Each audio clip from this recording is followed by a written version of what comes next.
Welcome, friends. I am Hemant Agarwal, host and coordinator of webinar conducted by chshelpforum.com.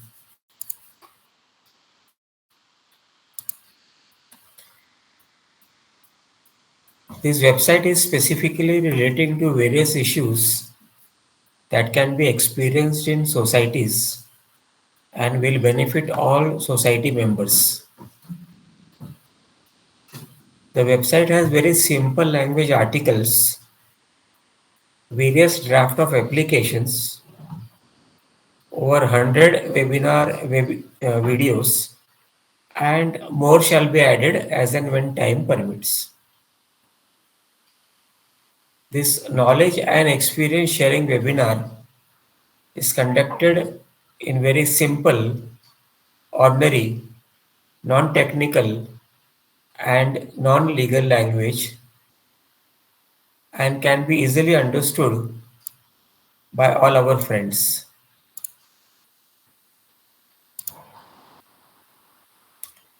Today's topic is आज का विषय है deemed convince. उसमें क्या क्या डॉक्यूमेंटेशंस की आवश्यकता होती है, प्रोसीजर्स क्या क्या है, उसमें लीगलिटीज वगैरह क्या क्या है, उसके बारे में हम चर्चा करेंगे। कई बार क्या होता है कि हम जिस सोसाइटी में रहते हैं उस सोसाइटी के ज़मीन जो है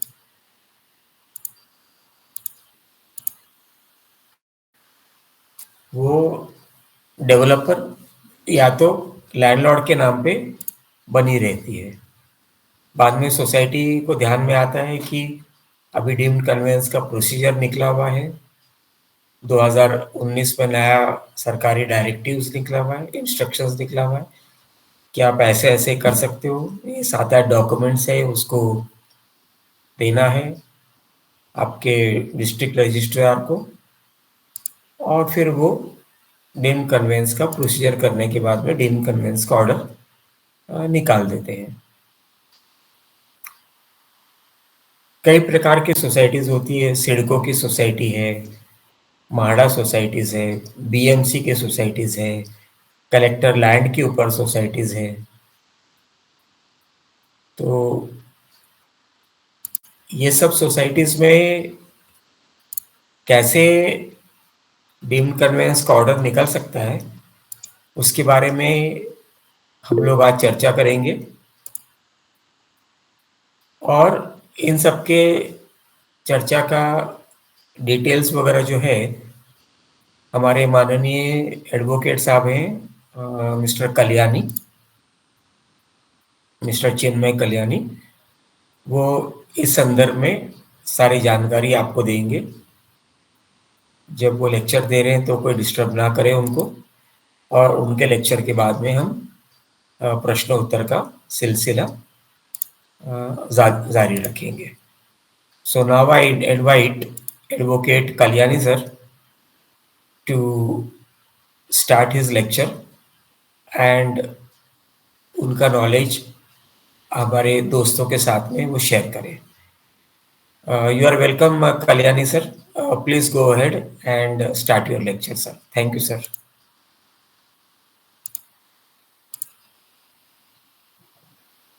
थैंक यू हेमंत सर।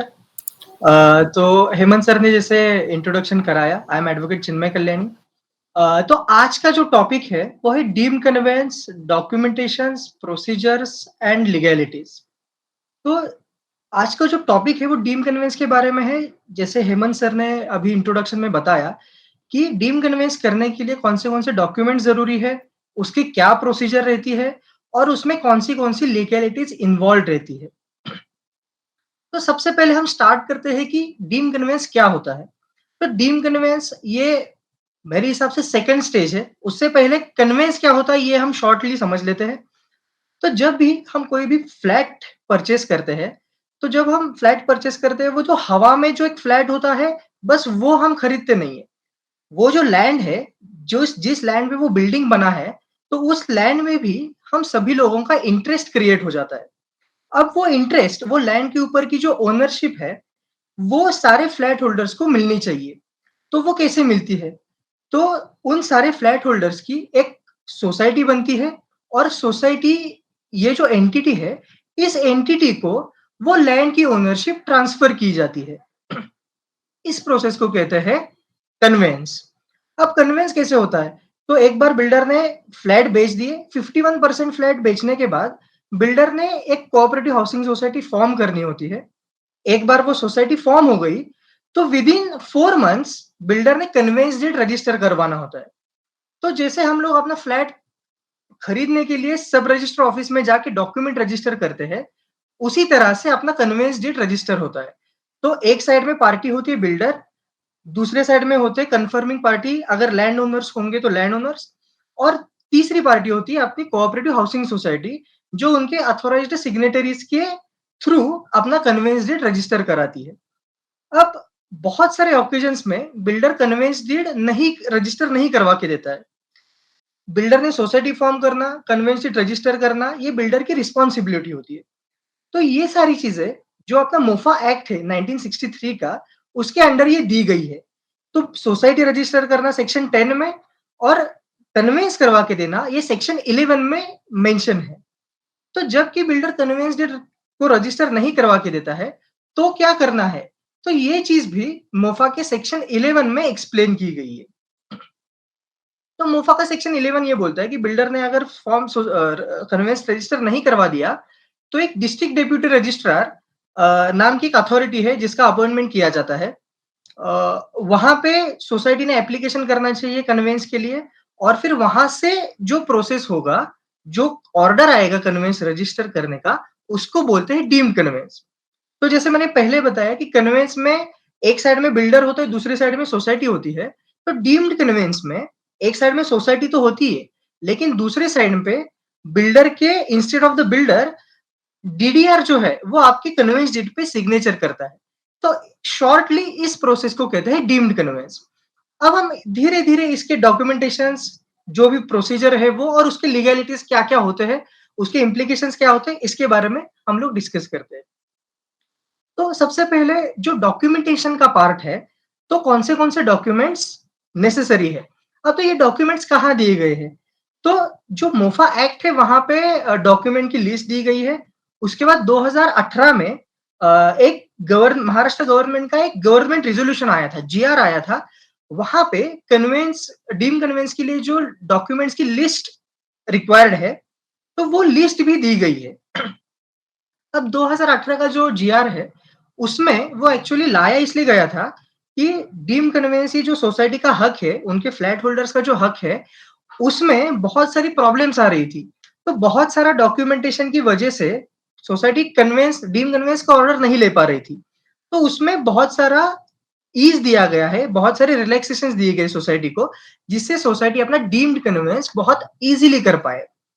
तो सबसे पहला रिक्वायरमेंट डॉक्यूमेंटेशन में ये होता है कि सोसाइटी रजिस्टर्ड होनी चाहिए, तो वो शो करने के लिए सोसाइटी रजिस्ट्रेशन सर्टिफिकेट ज़रूरी है। तो उसकी कॉपी हमें अटैच करनी पड़ेगी। उसके बाद अगर वो लैंड बिल्डर के नाम पे ही है, तो वो लैंड का होता है, जो बिल्डर के नाम पे होता है, तो वो उसकी कॉपी हमें अटैच करनी पड़ती है। अगर वो लैंड किसी और लैंड ओनर को बिलॉन्ग करता है, तो वो लैंड उनको उनके पास जिस डॉक्यूमेंट से आया, सेल डीड से आया, तो वो सेल डीड की कॉपी हमें लगती है।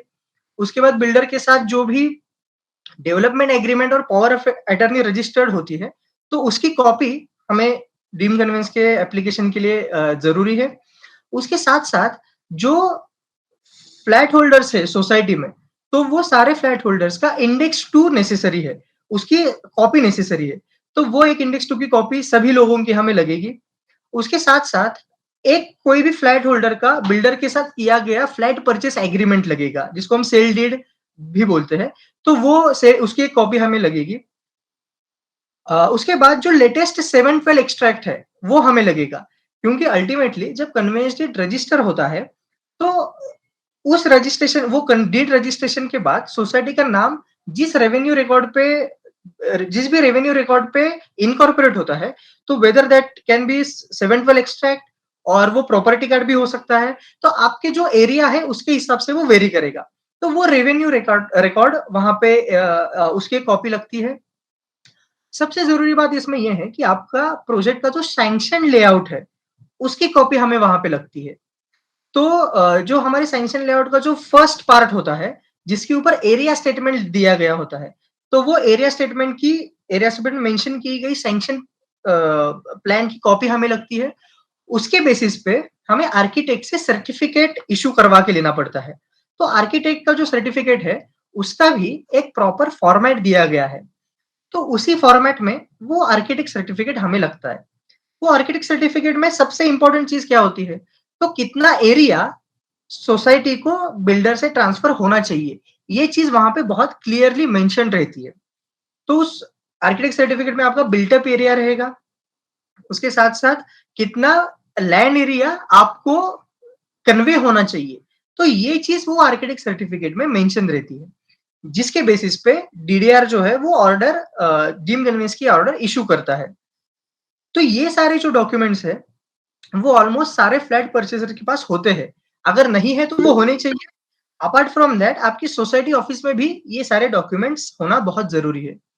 तो ये डॉक्यूमेंट के बेसिस पे जब आप पूरा डॉक्यूमेंटेशन करोगे, उसके साथ-साथ हमें अलग-अलग फॉर्म्स की ज़रूरत होती है। तो जिसमें डीम्ड कन्वेंस का एप्लीकेशन का जो फॉर्मेट है, वो भी जो अपने मोफा के रूल्स है, उसमें दिया गया है। तो उसी फॉर्मेट के अंदर आपने ये सारे इन्फॉर्मेशन फिल अप करके वो पूरा प्रपोज़ल डीम्ड कन्वेंस का प्रपोज़ल सबमिट करना पड़ेगा। उसके साथ-साथ हमें एक और चीज़ जो इम्पोर्टेंट है, वो है सोसाइटी का रिज़ॉल्यूशन। तो जब भी आप डीम्ड कन्वेंस का प्रोसेस इनिशिएट करोगे, तो वो जो डीम्ड कन्वेंस का प्रोसेस है, वो आपकी सोसाइटी की जनरल बॉडी मीटिंग में वो रिज़ॉल्यूशन पास होना चाहिए। तो उसमें आपने ये डिसीजन लेना चाहिए कि बिल्डर के अगेंस्ट आप डीम्ड कन्वेंस की प्रोसेस के लिए जा रहे हो। उसके लिए जो भी एडवोकेट को अपॉइंट किया गया है, वो कंसल्टेंट को अपॉइंट किया गया हो, तो उनका मेंशन वहाँ पे होना चाहिए। उसके साथ-साथ ये पूरे प्रोसेस में जो साइनिंग अथॉरिटी है सोसाइटी के बिहाफ में, उनका नाम भी वहाँ पे मेंशन होना चाहिए। तो ये सारी चीज़ें वो रिज़ॉल्यूशन में properly there should be mentioned और उसके बेसिस पे ही आप आगे बढ़ पाओगे। तो एक बार ये सारी चीज़ें ये डॉक्यूमेंटेशन का पार्ट जो है, वो आपने पूरा कवर कर लिया। जब जब भी आप ये पूरा प्रपोज़ल बनाओगे, तो उसमें आपकी सोसाइटी का कमेंसमेंट सर्टिफिकेट लगेगा। अगर कंप्लीशन सर्टिफिकेट है, तो कंप्लीशन सर्टिफिकेट अगर भोगवटा जिसको मराठी में बोलते हैं इंग्लिश में बोलते हैं ऑक्यूपेशन सर्टिफिकेट, तो वो ऑक्यूपेंसी सर्टिफिकेट आपके पास हो, तो वो भी आपको अटैच करना चाहिए। अब 2018 में जैसे मैंने पहले मेंशन किया था, 2018 में एक जीआर आया था, जिसके पहले जो आपका कंप्लीशन सर्टिफिकेट है, वो डीम्ड कन्वेंस के प्रोसेस के लिए कंपल्सरी था। 2018 के जीआर के बाद डीम कर जो ओसी की कंडीशन है, ऑक्यूपेंसी सर्टिफिकेट की कंडीशन है, उसमें रिलैक्सेशन दिया गया। अब इसका रीज़न ये है कि बहुत बार ये होता है कि बिल्डर कन्वेंस डेट रजिस्टर नहीं करवा के देता है और सोसाइटी को डीम्ड कन्वेंस की ऑर्डर ना मिले, इसलिए कंप्लीशन सर्टिफिकेट या ऑक्यूपेंसी सर्टिफिकेट भी वो प्लान सैंक्शनिंग अथॉरिटी से ऑब्टेन नहीं करता है। तो इसकी वजह से जो सोसाइटी है वो डीम्ड कन्वेंस का जो राइट है, उससे उसको दूर रहना पड़ता है। इसीलिए गवर्नमेंट ने 2018 के बाद ये जो रिक्वायरमेंट है ओसी की, तो उसमें भी रिलैक्सेशन दिया गया है। इसका मतलब विदाउट ओसी भी आप आपका कन्वेंस डेट रजिस्टर कर सकते हो, डीम्ड कन्वेंस के वे से। अब उसमें आपको एक डिक्लेरेशन देना पड़ता है कि ओसी के लिए जो भी रिक्वायरमेंट ज़रूरी है, वो आप दोगे। अगर ये आप ये जो अगर ये जो रिक्वायरमेंट अगर आप फुलफिल कर पाओगे, तो आप डीम्ड कन्वेंस के लिए आगे बढ़ सकते हो। अब इसके साथ-साथ जब भी अब इसका प्रोसीजर क्या है? तो एक बार ये पूरा डॉक्यूमेंटेशन हो गया, जो साइनिंग अथॉरिटी है सोसाइटी के बिहाफ में, उन्होंने पूरा डीम्ड कन्वेंस के एप्लीकेशन और जो लिस्ट ऑफ डॉक्यूमेंट है वो और ये सारा पूरा कंबाइन करके आपको नोटरी करवाना है उसको। एक बार वो नोटरी करवा लिया, पूरा सेट रेडी हो गया, तो उसके आप ज़ेरॉक्स निकालोगे, फोटोकॉपीज़ निकालोगे और उसके बाद ये DDR district deputy register office में ये जमा करोगे। अब आपका अगर रजिस्ट्रेशन सिडको में हुआ होगा, म्हाडा में हुआ होगा, तो उसके लिए अलग-अलग अथॉरिटीज़ का अपॉइंटमेंट भी किया गया है। तो जहाँ पे भी आपको एप्लीकेबल है, आप उसके लिए आगे बढ़ पाओ।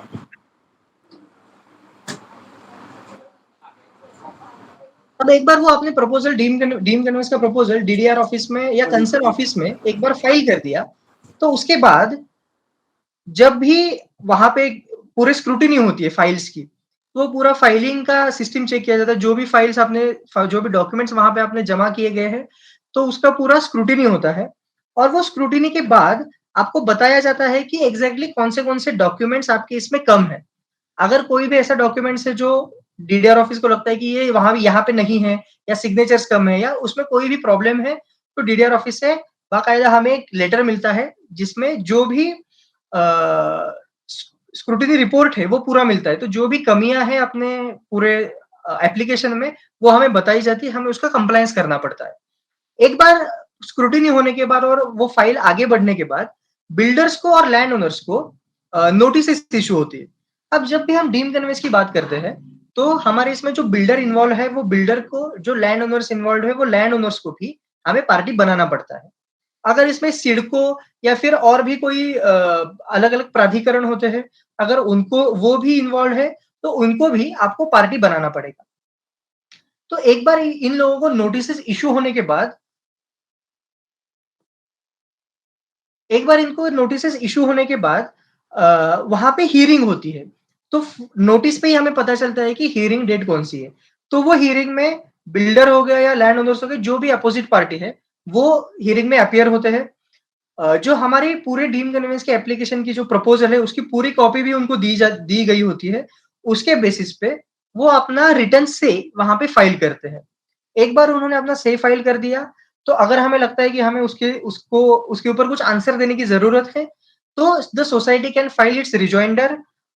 उसकी परमिशन भी आप डीडीआर से ले सकते हो और आपका जो भी रिटर्न उसके ऊपर आंसर है, रिप्लाई है, वो भी आप वहाँ पे फाइल कर सकते हो। उसके बाद सोसाइटी और बिल्डर और लैंड ओनर, जो भी अलग-अलग पार्टीज़ है, वहाँ पे आर्गुमेंट्स होते हैं। तो जब भी आपने रिटर्न से ही फाइल कर दिया, उसके बेसिस पे आपके ओरल आर्गुमेंट्स होंगे। तो बिल्डर और लैंड ओनर्स अपनी-अपनी साइड वहाँ पे रखेंगे, सोसाइटी अपनी साइड वहाँ पे रखेंगे और एक दोनों आर्गुमेंट सुनने के बाद डीडीआर उसके ऊपर ऑर्डर्स इश्यू कर देता है।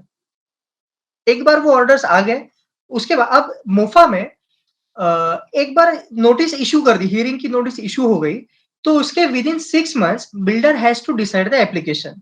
अब वहाँ पे कैच ये भी है कि अगर कोई सफिशिएंट रीज़न हो, तो वो रीज़न वहाँ पे ऑर्डर में रिकॉर्ड करके वो 6 मंथ्स का पीरियड भी एक्सीड किया जा सकता है। लेकिन मेरी ये सभी से रिक्वेस्ट है, अगर आप सोसाइटी मेंबर्स हो, अगर आप कंसल्टेंट हो, तो आपने ये चीज़ ध्यान में रखनी चाहिए कि अगर 6 महीने का पीरियड लैप्स होता है, तो आपने डीडीआर को पुश करना चाहिए कि 6 महीने हो गए, आप जल्दी से जल्दी कन्वेंस का ऑर्डर इश्यू कराइए। तो एक बार डीम्ड कन्वेंस का ऑर्डर इश्यू हो गया, अगर वो सोसाइटी के फेवर में आता है, तो वो ऑर्डर के साथ-साथ जो हमने पूरा डीम्ड कन्वेंस का प्रपोज़ल फाइल किया है, वो ऑर्डर के साथ हमें अगली स्टेज में जाना पड़ता है, जिस स्टेज का नाम है एडजुडिकेशन। अगर हमारे सोसाइटी में जब भी एफएसआई, जो हमारा पूरा सैंक्शन प्लान है, उसमें अगर कोई भी एफएसआई रिमेनिंग हो, तो उसकी स्टैम्प ड्यूटी हमें पे करनी पड़ती है। तो इस चीज़ के लिए एडजुडिकेशन की प्रोसेस होती है। अब जब भी सोसाइटी के मेंबर जो है वो अपना फ्लैट वहाँ पे खरीद लेते हैं, उसी टाइम पे उन्होंने उनके एफएसआई जो यूटिलाइज़ हुआ है, उस उनका जो बिल्ट अप एरिया है, उसके लिए उन्होंने स्टैम्प ड्यूटी पे की रहती है। लेकिन जो अगर रेसिड्यू एफएसआई वहाँ पे बचा हो, तो उसके ऊपर स्टैम्प ड्यूटी कैलकुलेट करके जो बचा हुआ एफएसआई है, उसके ऊपर भी सोसाइटी की ओनरशिप आ सकती है। इसीलिए एडजुडिकेशन की ये जो प्रोसेस है, जो डाइन जॉइंट डिस्ट्रिक्ट रजिस्ट्रार के ऑफिस में की जाती है, वहाँ पे पूरा एफएसआई का कैलकुलेशन होता है, स्टैम्प ड्यूटी बताई जाती है। एक बार हमने वो स्टैम्प ड्यूटी पे कर दी, तो फिर हमें वो जो डीड होता है, अपना कन्वेंस डीड जो होता है, वो फिर से डीडीआर ऑफिस में जमा करके डीडीआर के वहाँ पे सिग्नेचर्स लेने पड़ते हैं। अब जबकि डीडीआर के सिग्नेचर आपकी कन्वेंस डीड पे है, डीडीआर को खुद को सब रजिस्टर ऑफिस में नहीं आना पड़ता है, वो एक लेटर इश्यू कर देते हैं। डीडीआर को एग्जेम्पशन होता है, तो वो लेटर इश्यू कर देते हैं और वो लेटर के बेसिस पे सोसाइटी सब रजिस्टर ऑफिस में जाके कन्वेंस डीड के ऊपर कन्वेंस डीड रजिस्टर करवा सकती है। एक बार कन्वेंस डीड रजिस्टर हो गया, तो उसके बेसिस पे सोसाइटी प्रॉपर्टी कार्ड पे, या अगर आपके यहाँ पे 7/12 अभी भी है, तो 7/12 पे सोसाइटी का नाम नाम इनकॉर्पोरेट कर सकती है। तो ये जो पूरा प्रोसेस है, ये पूरा प्रोसेस है डीम्ड कन्वेंस। तो ये मोफा के सेक्शन 11 में ये इसकी प्रोविजंस दी गई है, जिसके बेसिस पे ये डीम्ड कन्वेंस का प्रोसेस होता है।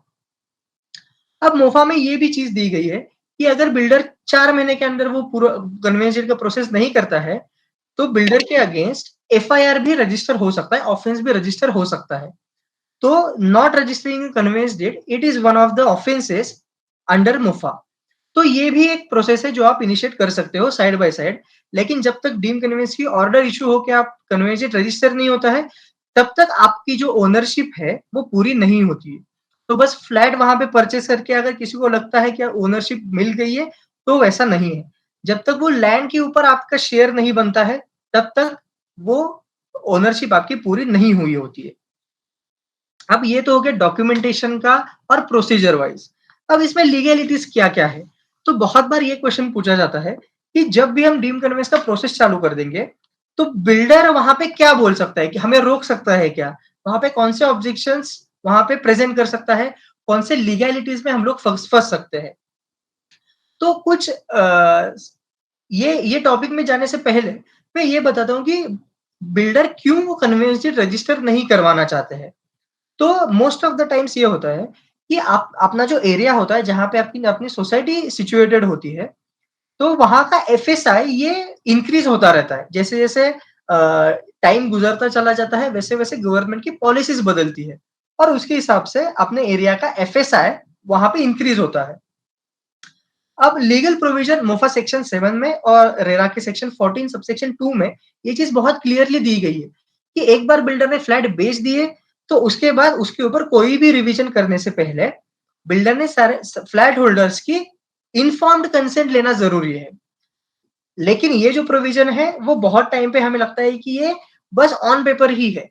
प्रैक्टिकल में ये देखा जाता है, कोई भी प्लान सैंक्शनिंग अथॉरिटी है, वो ये देखती है कि 7/12 पे या प्रॉपर्टी कार्ड पे किसका नाम है। अगर वो बिल्डर का नाम है या कोई लैंड ओनर आपका है, उनका नाम है और उनके सिग्नेचर से प्लान रिवीजन का प्रपोज़ल आ जाता है, तो वो प्रपोज़ल सैंक्शन भी हो जाता है। तो उस टाइम पे ये नहीं देखा जाता कि मोफा सेक्शन 7 के अंडर इन्फॉर्म्ड कंसेंट लेना भी ज़रूरी है। तो ये चीज़ आइडियली देखी जानी चाहिए, लेकिन प्रैक्टिकल ऐसा होता नहीं है। तो उनके लिए उसके लिए भी कोर्ट जो फ्लैट होल्डर्स है या सोसाइटी है, उनको कोर्ट में जाना पड़ता है। अब बताने का उसका मोटिव ये है कि जब तक आपका नाम वो स स 712 एक्सट्रैक्ट या प्रॉपर्टी कार्ड पे इनकॉर्पोरेट नहीं होता है, तब तक बिल्डर वहाँ पे प्लान रिवाइज़ कर सकता है और बहुत बार ये चीज़ देखी जाती है। इसीलिए बिल्डर कन्वेंस डीड रजिस्टर नहीं करवाते हैं। एक बार कन्वेंस डीड रजिस्टर करवा दिया तो बिल्डर के सारे राइट्स खत्म हो जाते हैं। अब ये जो पॉइंट है, बहुत बार यही पॉइंट होता है और यही पॉइंट बिल्डर वहाँ डीम्ड कन्वेंस की जो प्रोसीडिंग है डीडीआर के सामने, वहाँ पे भी ये पॉइंट मेंशन करता है कि हमारा कंस्ट्रक्शन कंप्लीट नहीं हुआ है, वहाँ पे एफएसआई बचा हुआ है, हमें और भी कंस्ट्रक्शन करना है। ये बहुत बार वहाँ पे डिफेंस लिया जाता है। लेकिन जो 2018 में जो जीआर आया था डीम्ड कन्वेंस के लिए, तो ये चीज़ वो बहुत क्लियरली बोलता है, अगर फेज़ वाइज़ कंस्ट्रक्शन है तो कन्वेंस जो है, वो प्रोपोर्शनेट लैंड के एरिया में भी हो सकता है। तो ज़रूरी नहीं है कि जब तक पूरा कंस्ट्रक्शन हो जाए, उसके लिए वेट करना। तो एक बार हमारा प्लान मतलब जो बिल्डिंग है वो कंप्लीट हो गया, अगर उसका पार्ट ओसी, पार्ट कंप्लीशन हमें मिलता है, तो भी हम कन्वेंस डीम्ड कन्वेंस के लिए जा सकते हैं। अगर वहाँ पे कंप्लीशन या ओसी नहीं मिलता है, तो भी एक डिक्लेरेशन के बेसिस पे हम लोग डीम्ड कन्वेंस के लिए जा सकते हैं। तो दूसरा पॉइंट बिल्डर वहाँ पे ये उठाता है कि अगर वहाँ पे वो लैंड पे अगर कोई भी तरह का अगर वहाँ पे कोई लैंड डिस्प्यूट चल रहा हो, किसी कोर्ट में अगर कोई केस चल रहा हो, वहाँ पे स्टे दिया गया हो, तो उस टाइम पे सोसाइटी का कन्वेंस नहीं हो सकता। तो इस टाइप का भी वहाँ पे कंटेंशन बिल्डर के साइड से रेज़ किया जा सकता है। तो उसके लिए भी एक सॉल्यूशन इस प्रकार का है। इस तरीके से अगर कोई भी बिल्डर वहाँ पे बोलता है कि डिस्प्यूट चल रहा है, कोई स्टे एप्लीकेशन है, so society should look into that matter, should look into that case, should appear in that case as a third party. Intervening party society ने वहां पे बनना चाहिए। अगर कोई भी स्टे दिया है, तो वो स्टे भी वेकेट किया जा सकता है। तो इसी प्रकार सोसाइटी का अप्रोच वहां पे होना चाहिए। उसके साथ-साथ बहुत बार ये भी देखा जाता है कि जो सोसाइटी डीप कन्वेंस के लिए जब जाती है, तो लैंड ओनर और बिल्डर के बीच में भी डिस्प्यूट्स रहते हैं। बहुत बार लैंड ओनर्स को अपना उनके हिस्से का पैसा या फिर उनके हिस्से का जो भी फ्लैट्स बिल्डर ने प्रॉमिस किए गए होते हैं या पार्किंग्स प्रॉमिस किए गए होते हैं, तो ये चीज़ें बिल्डर लैंड ओनर्स को नहीं देता है। इसके वजह से लैंड ओनर्स डीम कन्वेंस के जो प्रोसीडिंग है वहाँ पे आके अपना ऑब्जेक्शन उठाते हैं। तो ऐसे टाइम पे भी डीडीआर जो है वो उसकी जो अथॉरिटी है वो यूज़ करके डीम कन्वेंस का ऑर्डर पास करता है। अब लैंड ओनर्स और बिल्डर इनके बीच में ज़्यादातर टाइम पे कॉन्फ्लिक्ट होता है, इसीलिए बिल्डर कन्वेंस नहीं करवा के देता है या लैंड ओनर्स मना कर देते हैं। इसीलिए डीडीआर की अपॉइंटमेंट की गई है, इसलिए मोफा जैसा प्रोविज़न भी है, जिसकी वजह से बिल्डर और लैंड ओनर्स के बीच में जो होने वाला डिस्प्यूट है, उसके वजह से फ्लैट परचेसर्स और सोसाइटी सफर ना हो। इसीलिए ये अगर पॉइंट वहाँ पे उठाया जाता है, तो डेफिनिटली सोसाइटी ने उस प्रकार का अप्रोच यूज़ करके अपना कन्वेंस डीड का ऑर्डर डीडीआर से ले लेना चाहिए। उसके साथ-साथ बहुत सारी सोसाइटीज़ में ये भी देखा जाता है कि कुछ सोसाइटीज़ में बिल्डर ने अपार्टमेंट रजिस्टर किया होता है। वो अपार्टमेंट से बाहर आके बिल्डर जो मेंबर्स हैं उन्होंने सोसाइटी फॉर्म की होती है और उसके बेसिस पे कन्वेंस डीड के लिए डीम्ड कन्वेंस का एप्लीकेशन फाइल किया गया होता है।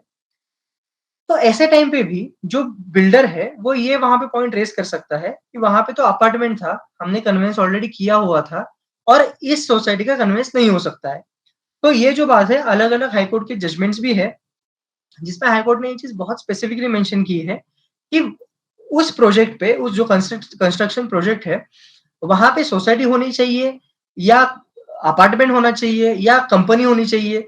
ये डिसीज़न का पूरा राइट ये वहाँ के फ्लैट होल्डर्स का है। तो अगर फ्लैट होल्डर्स ने अपार्टमेंट से बाहर निकल के अगर सोसाइटी भी की गई है, तो वो सोसाइटी का कन्वेंस का हक ये डेफिनिटली है। अगर बिल्डर नहीं रजिस्टर करवाता है कन्वेंस, तो डीम्ड कन्वेंस के लिए जाना चाहिए।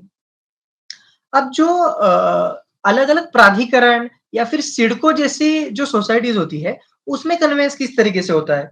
तो जो मैंने डीम्ड कन्वेंस का प्रोसेस बताया वो इसी तरीके से प्रोसेस पूरा होता है।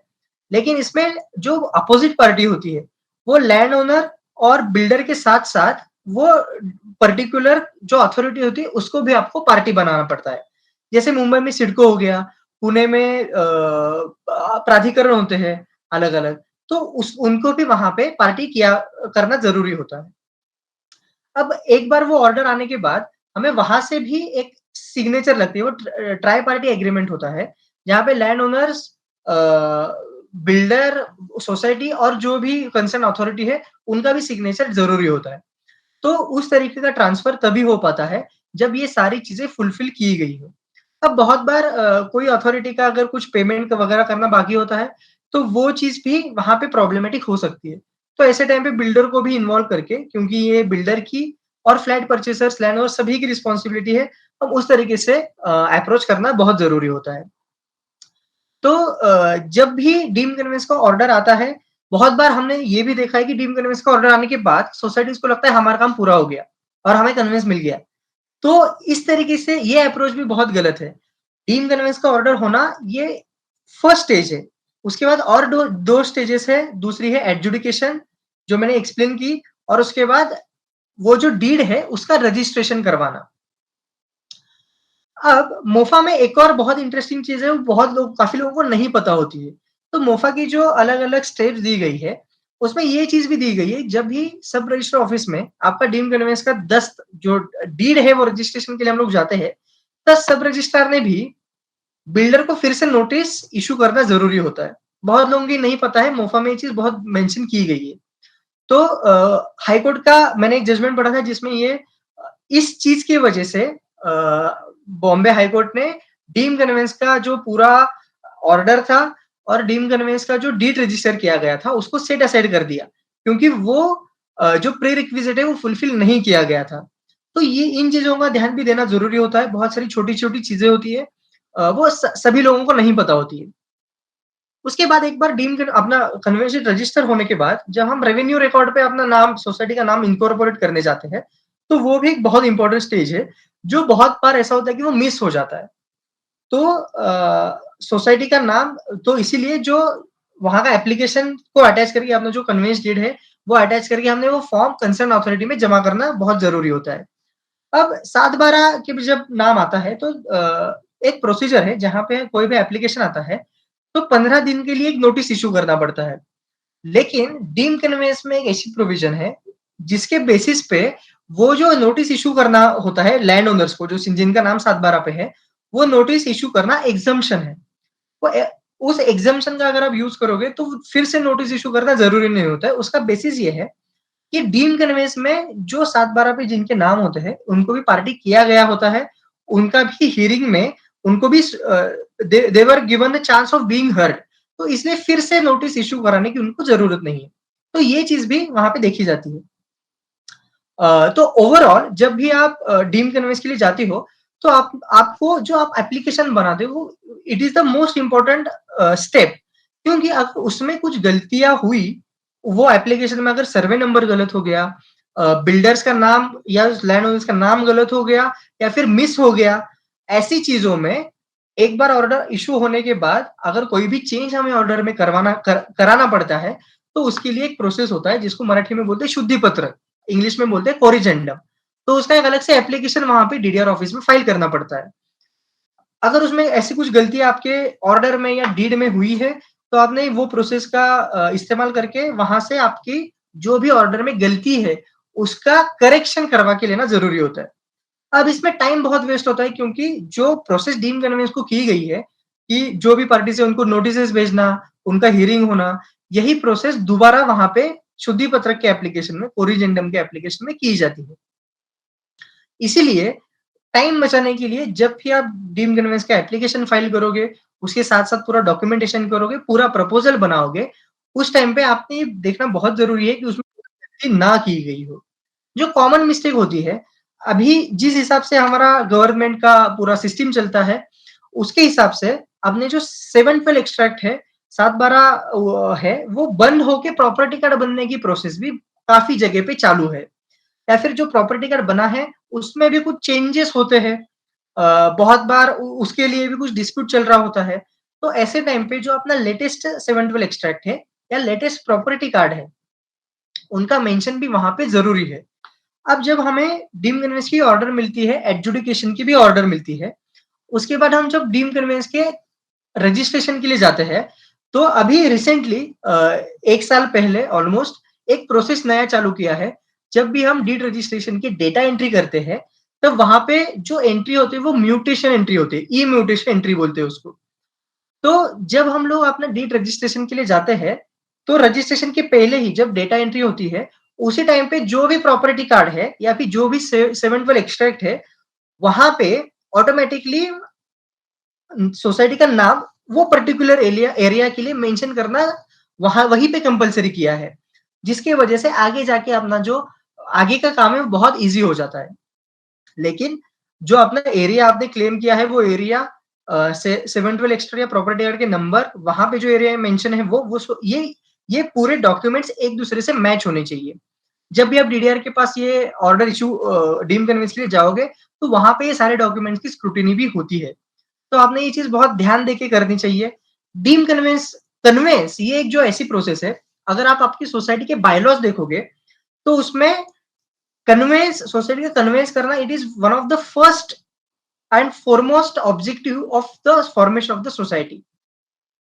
तो जब भी आप सोसाइटी फॉर्म करते हो, जो उसकी कमिटी की और पूरे सोसाइटी की रिस्पॉन्सिबिलिटी होती है कि अपना लैंड का कन्वेंस जल्दी से जल्दी किया जाए। अगर वो लैंड कन्वेंस नहीं हो रहा है, तो आपने डीम कन्वे बिल्डर नहीं करवा के दे रहा है, तो आपने डीम कन्वेंस के लिए जाना चाहिए। उसमें अलग जो भी अलग-अलग चैलेंजेस आते हैं, आपने बहुत अच्छे तरीके से उसको पूरा स्टडी करके वो चीज़ करनी चाहिए। अब डीम कन्वेंस की जो प्रोसेस है, वहाँ पे आप एडवोकेट को भी हायर कर सकते हो, कंसल्टेंट को भी हायर कर सकते हो, या सोसाइटी खुद वो प्रोसेस भी करवा सकती है। लेकिन बहुत बार ये होता है कि सोसाइटी जब कन्विंस करने के लिए खुद जाती है, तो ये जो सारी टेक्निकलिटीज़ होती है, जो लीगल चीज़ें होती है, ये सोसाइटी को या जो भी वहाँ पे रिप्रेज़ेंट कर रहा हो, उनको पता हो, ये ज़रूरी नहीं है।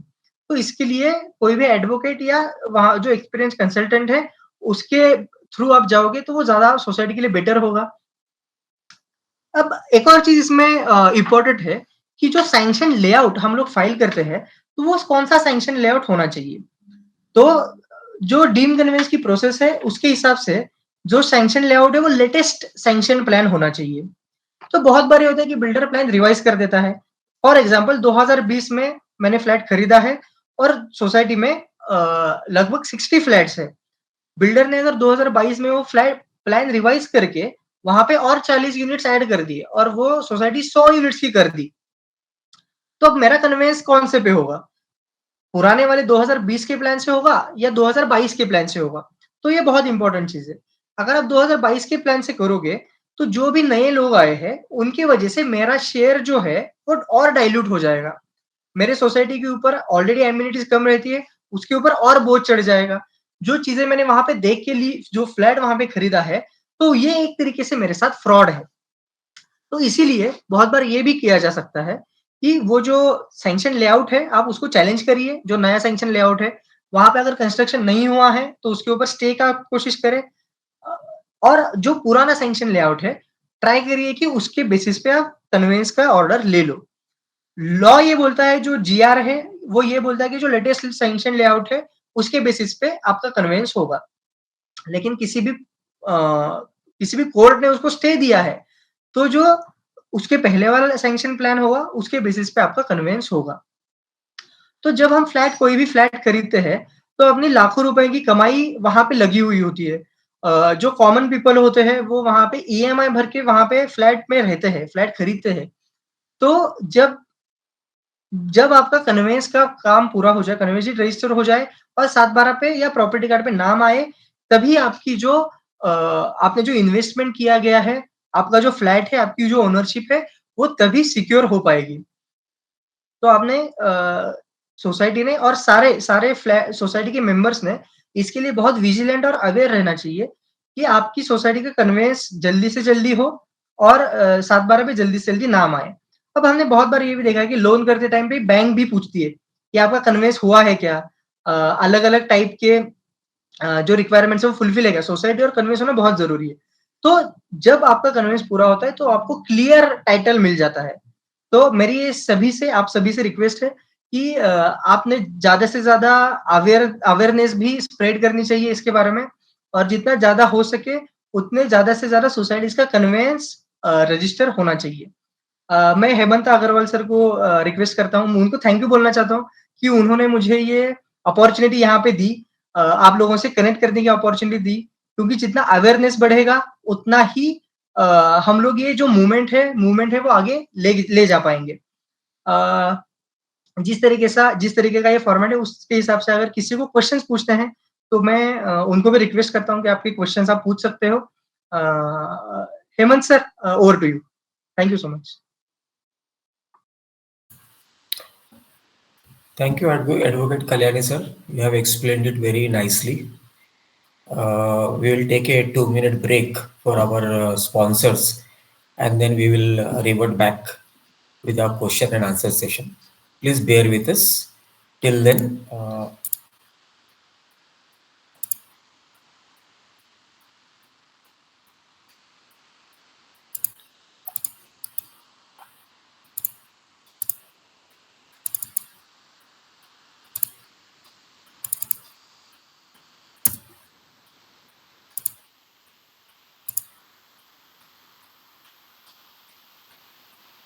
just be with us for 2 minutes.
Friends, welcome back and thank you, Dr. Advocate Kalyani sir. Now we can take up questions by our friends here. Um, Questions only relating to today's topic. आज का topic जो है वो dim convince के ऊपर है. इसके अलावा आप और कुछ मत पूछिएगा. फ्रेंड्स, जिन किसी को भी प्रश्न पूछना है, आपके स्क्रीन पे एक हैंड सिंबल है, उस पर आप क्लिक कर दीजिए. We will take up your question in sequence. We are taking up only one short question per person. While asking your questions, please ensure that you switch on your video. अगर आपका video switched on नहीं है तो we are not taking your questions. This webinar does not provide any type of consultations or advice to your personal problems. Friends may ask questions only relating to today's topic. This webinar is about knowledge and experience sharing and is based on take it or leave it basis without any type of liability or responsibility whatsoever and whichsoever. Our first question is by Mr. Naveen Jain sir. Mr. Naveen Jain sir, please ask your question. नमस्कार sir. Builder ने society को जब handover किया तब उसे थोड़ा minus में दिया 4-5 लाख रुपया 6 साल पहले. तो क्या ये ऑब्स्टेकल होगा? क्या बाधा आएगी इससे? कुछ उसका क्लेम अभी डिस्प्यूट में है. We have not paid them क्योंकि उसने काम भी कुछ अधूरा रखा था. तो दोनों का क्लेम है. हमने उनके ऊपर क्लेम किया, उसने सोसाइटी पे क्लेम किया. तो देखिए सर, उसका इससे कोई रिलेशन नहीं है. अगर जो भी आपका जो ट्रांजैक्शन है, कोई चीज बिल्डर ने एमिनिटीज नहीं दी है, कोई आधा अधूरा काम छोड़ा है, इसके लिए आपने बिल्डर को पे नहीं किया है, it is all together different dispute. आपने सोसाइटी का जो कन्वेंस है, उसकी ओनरशिप है लैंड की, वो करवा के लेनी चाहिए. उसका इससे कोई रिलेशन नहीं है. आपने वो डीम कन्वेंस के लिए आप जाके आप ये चीज कर सकते हो. Okay, thanks. कल्याणी सर, एक प्रश्न है, टेक्निकल प्रश्न ऐसा आया हुआ है मुझे व्हाट्सएप्स पे. जैसे हम बात कर रहे हैं तो ऑलरेडी व्हाट्सएप्स आते जा रहे हैं मुझे. ओके. क्या हो रहा है कि अपने प्रॉपर्टी कार्ड में अपना जो प्रॉपर्टी का लैंड है, लेट अस से सीटीएस नंबर 3131, उसका एरिया लेट अस से 1000 स्क्वायर फीट. तो प्रॉपर्टी कार्ड में क्या दर्शाया जाएगा, क्या रिफ्लेक्ट होगा, क्या म्यूटेट होगा, वो है सिर्फ CTS number 1000 square feet. CTS number के ऊपर जो कंस्ट्रक्टेड पोर्शन है वो क्या रिफ्लेक्टेड होना चाहिए? अगर हाँ तो क्यों, और नहीं तो क्यों? इसका प्लीज आप खुलासा कर दीजिए सर. ठीक है. तो जो प्रॉपर्टी कार्ड होता है या 7/12 होता है, तो उसके ऊपर कभी भी लैंड एरिया होता है. तो उसके ऊपर कितना कंस्ट्रक्शन है, जिसको हम बिल्ट अप एरिया बोलते हैं या एफएसआई यूटिलाइज बोलते हैं, तो उसका कोई भी मेंशन नहीं होता है. तो जब कन्वेंस होता है तो उसमें दो चीजें दी गई होती है. एक तो लैंड एरिया जो सोसाइटी को कन्वे किया गया होता है, और दूसरा होता है बिल्ट अप. तो ये चीजें आपकी कन्वेंस डीड पे होगी, लेकिन आपके प्रॉपर्टी कार्ड पे या 712 एक्सट्रैक्ट पे जो लैंड एरिया होगा बस उतना ही मेंशन होगा. उसके ऊपर कितना कंस्ट्रक्शन है, कितने फ्लैट्स है, कितना एरिया है, ये सारी चीजें आपके प्रॉपर्टी कार्ड पे नहीं आएंगी. कल्याणी सर, एक और प्रश्न मेरे तरफ से ऐसा है कि हम बिल्टअप एरिया प्रॉपर्टी कार्ड में क्यों नहीं रिफ्लेक्ट करते हैं? Why I am asking this in terms of कि सोसाइटी की बैलेंस शीट में major of the societies are putting in land and building. Land का कॉस्ट जो भी है लेट अस से 100 रुपया, बिल्डिंग का कॉस्ट है 100 रुपया, तो 200 रुपया राइट साइड में लिखेंगे लैंड एंड बिल्डिंग 200 रुपए.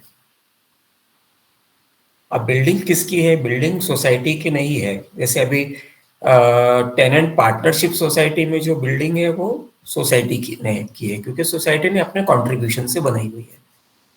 लेकिन टेनेंट को ओनरशिप सोसाइटी है ना, रूल 10(5)(2) के हिसाब से बिल्डिंग जो है वो मेंबर की है, क्योंकि मेंबर ने अपने अपने फ्लैट्स, अपने इंडिविजुअल टुकड़े खरीद के अपने अपने, उनका खुद का कन्वेंस है.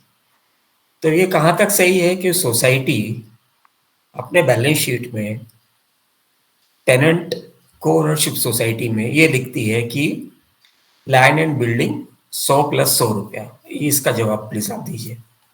तो सर ऐसा है कि रेवेन्यू रिकॉर्ड किस चीज के लिए है ये हमें पहले समझना पड़ेगा। तो रेवेन्यू रिकॉर्ड ये होता ये है कि आपका जो land land piece and parcel of land है, तो उसका एक तो डिमार्केशन किया जाता है। तो जो फ्लैट लैंड है उसका एरिया वो रेवेन्यू रिकॉर्ड पे मेंशन होता है, जैसे कि प्रॉपर्टी कार्ड हो गया, 7/12 हो गया। तो उसके ऊपर जो भी वो एरिया है, जो भी लैंड है, उसके ऊपर जितना भी एफएसआई होता है, वो आपकी जो कॉम्पिटेंट अथॉरिटी है उससे आता है। कॉर्पोरेशन हो गया, एमएमआरडी हो गया, या फिर पुणे में पीएमआरडी हो गया, या टाउन प्लानिंग हो गया। तो वो अपने हिसाब से अलग-अलग एफएसआई का अलग-अलग पॉलिसी के हिसाब से वहाँ पे कितना कंस्ट्रक्शन हो सकता है वो लैंड के ऊपर, तो ये पॉलिसी में डिफाइन करते हैं। लेकिन जो रेवेन्यू रिकॉर्ड पे है, तो लैंड का कितना एरिया है, उतना ही वहाँ पे लिखा रहता है। अब आप जो ये पूछ रहे हो कि जैसे बिल्डिंग और लैंड A+B इस तरीके से वहाँ पे रिकॉर्डेड होता है, लेकिन it is all together different from the revenue records. तो गवर्नमेंट को जो रेवेन्यू डिपार्टमेंट है उसको वो जो लैंड है उसका कितना एरिया है फ्लैट लाइन पे 2D पे, उसी से उनको मतलब है। उसके ऊपर आप कितना कंस्ट्रक्शन कर रहे हो, उसका वो कंसर्न जो प्लान सैंक्शनिंग अथॉरिटी है, तो वहां पे वो सारे रिकॉर्ड्स रहते हैं। तो इसकी वजह से ये डिफरेंस आपको देखने को मिलेगा।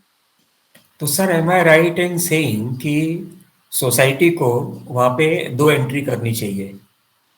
एक लैंड वैल्यूएशन ऑफ लैंड, जो भी गवर्नमेंट वैल्यूअर का आंकड़ा होगा, तो गवर्नमेंट का वैल्यूअर का आंकड़ा बोलता है कि मैंने लैंड को देखा, हमारे गवर्नमेंट के रेवेन्यू के हिसाब से ये लैंड की कीमत 100 रुपया है, तो वहाँ पे लैंड कॉस्ट लिखिए 100 रुपया, और उसका आपके बैलेंस शीट में, सोसाइटी के बैलेंस शीट में 100 रुपया आएगा।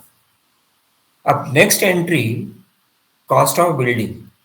कॉस्ट ऑफ बिल्डिंग का 2 कंपोनेंट है। जैसे मैंने बताया कि टेनेंट पार्टनरशिप सोसाइटी, मतलब महाड़ा की सोसाइटी हो गई, सिडको की सोसाइटी हो गई, यहाँ पे आपको अलॉट कर दिया लैंड, आपने खुद पैसा जमा किया और लैंड बना दिया, कॉस्ट ऑफ बिल्डिंग वहाँ पे आपको मिल गई। तो आप उस अपने टेनेंट पार्टनरशिप सोसाइटी के बैलेंस शीट में आप लिखोगे भाई 100 रुपया कॉस्ट ऑफ बिल्डिंग। अब यहाँ पे एक टेक्निकल ये है कि टेनेंट कोओनरशिप सोसाइटी में कॉस्ट ऑफ बिल्डिंग सोसाइटी को रिफ्लेक्ट करना चाहिए या नहीं करना चाहिए, क्योंकि उस पर वो डेप्रिसिएशन क्लेम कर रही है। कॉस्ट ऑफ बिल्डिंग मेरी है, अब है ना फॉल्स अकाउंटिंग देखिए, और ऊपर से ये तुर्रा ऐसा है कि वो ऑडिटर जो है, बुद्धिमान ऑडिटर जो है, लर्नड ऑडिटर जिसको हम कहते हैं, वो भी इस चीज को एंडोर्स करता रहता है। तो इसके बारे में आप टिप्पणी करिए सर, ताकि हमारे बाकी सारे लोगों को इसका ज्ञान हो और हमारे वीडियो में जाए तब लोगों को भी ये पता चले अकॉर्डिंगली। Please sir. ठीक है, तो मैं आपको बहुत फ्रैंकली बताता हूँ सर कि ये जो चीज है कि ये ऑडिटिंग में ये होनी चाहिए या नहीं होनी चाहिए अकाउंटिंग के पर्पज से, तो इस बारे में मैं ज्यादा कुछ नहीं बोल पाऊंगा, क्योंकि वो मेरी एक्सपर्टीज नहीं है। उसके इसीलिए मैं फ्रैंकली बोलता हूँ, अगर मैं कोई गलत चीज बता दूंगा, गलत एडवाइस दे दूंगा, तो वो सही नहीं रहेगा ये फोरम पे। तो मैं ये बड़ी अच्छी तरीके से मानता हूँ कि ये मुझे इस चीज का नहीं पता है, लेकिन मैं डेफिनेटली इसके बारे में स्टडी करके I will get back to you on that. ठीक है।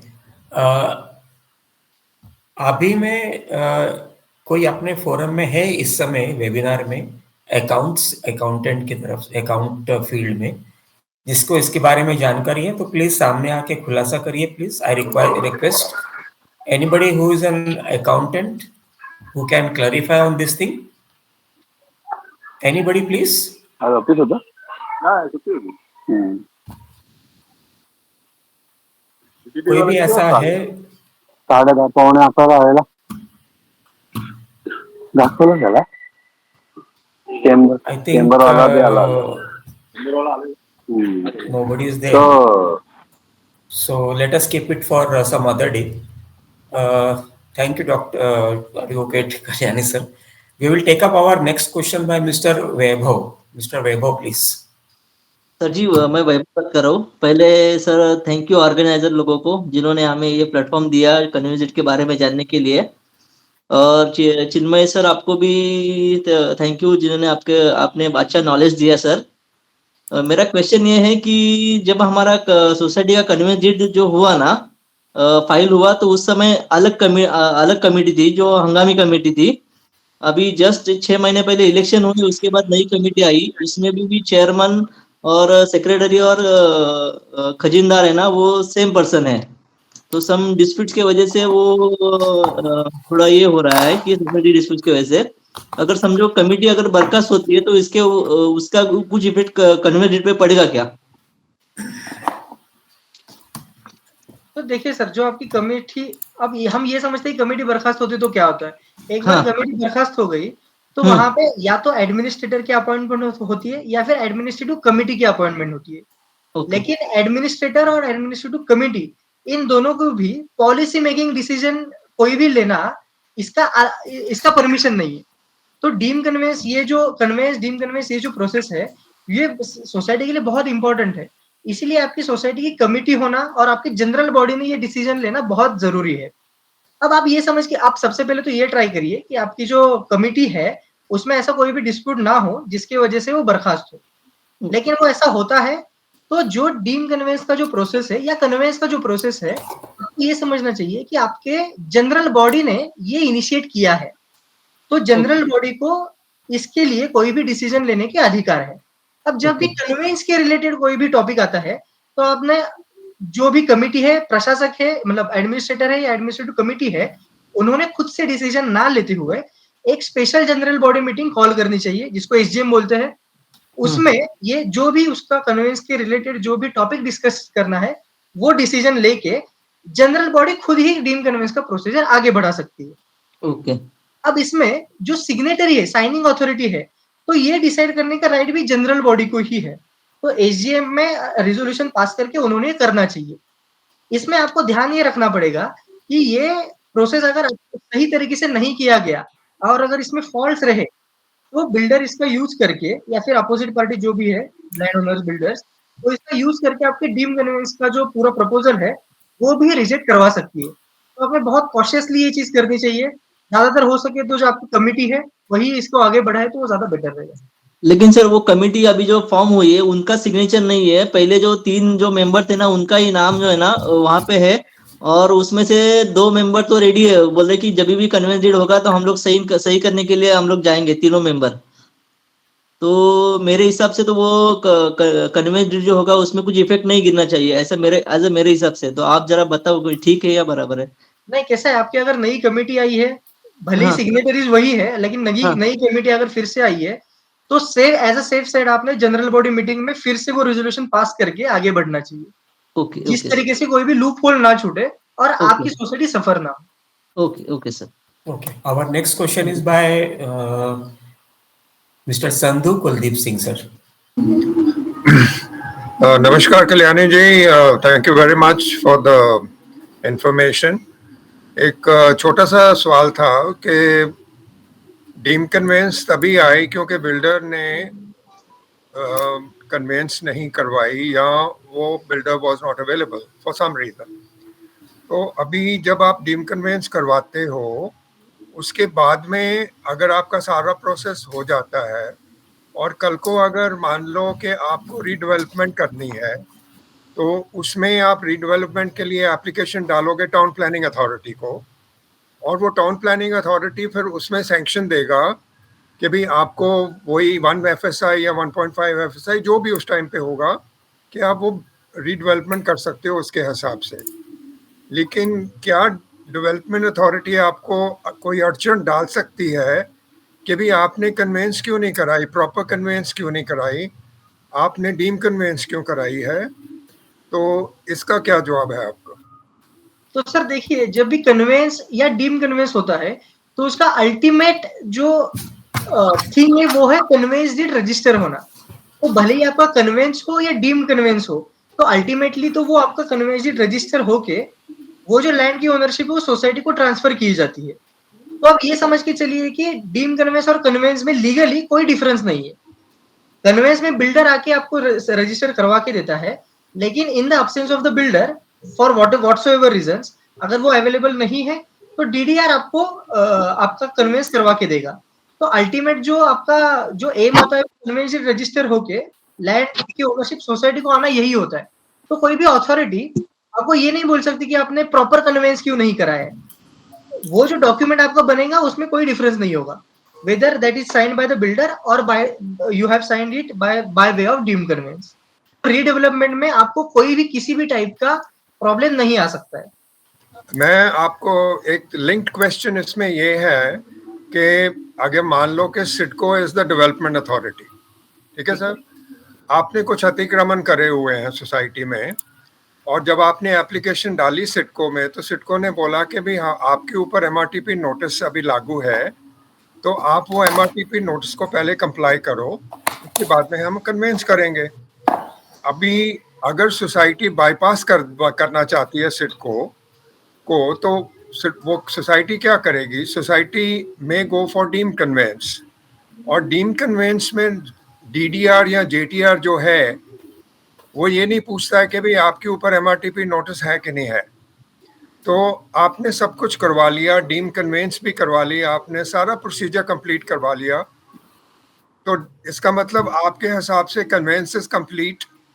तो tomorrow if you go for redevelopment and MRTP notice still stands, you will still have to go to SIDCO, क्योंकि SIDCO is the authority जहाँ आप apply करोगे redevelopment के लिए और वो आपको अप्रूव करके देंगे। तो अगर उस टाइम के ऊपर फिर सिडको से कि भी आपने हमको बाईपास करके डीम कन्वेंस ले लिया और अभी आपने एमआरटीपी नोटिस पे अमल नहीं किया है, तो उस टाइम के ऊपर क्या स्थिति हो सकती है? तो सर आपको ये समझना पड़ेगा कि ऐसे टाइम पे आपका कन्वेंस या डीम कन्वेंस प्रॉब्लमेटिक नहीं है, वो जो एमआरटीपी की जो नोटिस है वो प्रॉब्लमेटिक है, क्योंकि आपने वहां पे किसी तरीके का इलीगल या अनऑथराइज्ड कंस्ट्रक्शन किया गया है, उसके वजह से वो नोटिस आपको आई है। जब तक वो नोटिस रहेगी तब तक आपका कोई भी प्लान, रीडेवलपमेंट का प्लान रिवाइज नहीं होगा, वो आपको उसका कंप्लायंस करवाना पड़ेगा। लेकिन इसका आप मान के चलिए कि आपने उसका कंप्लायंस कर दिया, तो फिर आपको आगे जाके प्रॉब्लम नहीं आएगी। इसका मतलब ये है कि आपको जो डीम कन्वेंस के बेसिस पे जो कन्वेंस रजिस्टर हुआ है वो डिफेक्टिव नहीं है, वहां पे जो इलीगल अनऑथराइज्ड कंस्ट्रक्शन है उसके वजह से वो नोटिस आया है। जब तक तो उसका कंप्लाई आप नहीं करोगे तब तक आपका रीडेवलपमेंट का प्लान सैंक्शन नहीं होगा। तो आपने वो कंप्लाई आपको करना पड़ेगा, वो किसी भी हाल में करना पड़ेगा। और इन जनरल मैं आपको बताता हूँ कि इस तरीके का अनऑथराइज्ड कंस्ट्रक्शन वैसे भी अवॉइड करना चाहिए। अगर ऐसा है तो दैट शुड बी रिमूव्ड, क्योंकि ये जो रूल्स है, ये डेवलपमेंट कंट्रोल, ये हमारी वजह से ही है, हमें जरूरी है इसीलिए है। तो वैसे भी आपने वो कंप्लाई करना चाहिए। और तो जब आप रीडेवलपमेंट के लिए जाओगे तब आपका कन्वेंस डी डिफेक्टिव नहीं रहेगा, डीम कन्वेंस वाला कन्वेंस डी डिफेक्टिव नहीं रहेगा, वो नोटिस है जो आपको प्रॉब्लम कर रही है। Thank you. Our next question is by Mr. Francis Menezes.